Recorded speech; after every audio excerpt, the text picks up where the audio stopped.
Iowa last week, according to a report from the Iowa Department of Agriculture, which also gave the status of the cleanup process. All infected turkeys are depopulated and in the process of composting. The infected facilities will be cleaned up and disinfected before restocking, and all but one of the commercial laying and pullet facilities have been depopulated. The last one will finish euthanasia this week. Disposal of those birds is ongoing, though. Composting, burial, and landfills. 457 biosecure boxes have been disposed through incineration, with 600 left to go. After World Trade Organization ruling found that American meat labeling rules treated imported livestock unfairly, the House of Representatives voted to repeal the rules. The decision came as Canada pressured U.S. lawmakers with threats of billions of dollars in import taxes if the rules weren't repealed.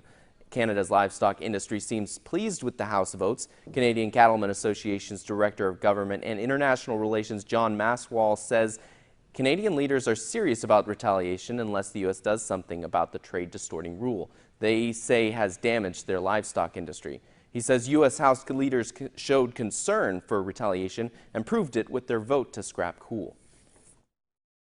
A lot of concern in the House, as well there should be, because this is real. I think if anybody thinks that this is a bluff or isn't going to happen, I've met with our ag minister a lot of times on this, and he doesn't sound like he's bluffing to me. It comes right from the Prime Minister. He intends to do this if we need to. The Canadian government is currently requesting authorization from the World Trade Organization to saddle American imports with more than $3 billion in tariffs. The WTO will make its decision on June 17th. For Iowa, the affected products represents an annual $1.3 billion in exports to Canada and includes corn syrup, and soybeans. Market mentality has the crop getting bigger, not smaller, according to Don Rose with the U.S. Commodities in West Des Moines. Yeah, the corn market's getting pressed here overnight and during the day on favorable weather, not in the U.S., but are also around the world.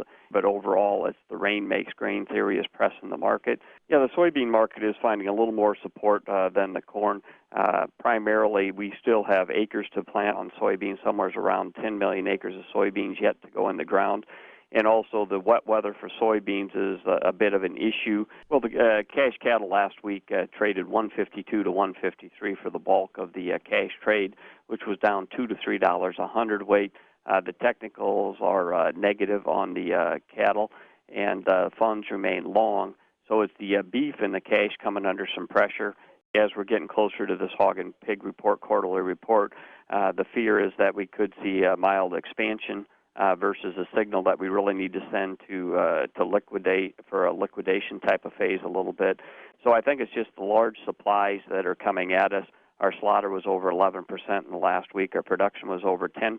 And in those back months, down the limit here at times during the day on fears of expansion. A heavier run on sheep and goats meant softer prices at the second sheep and goat market this month in Colfax. 1,110 head of sheep sold this past Saturday, with feeder lambs fetching the day's high average price at $1.98 per pound.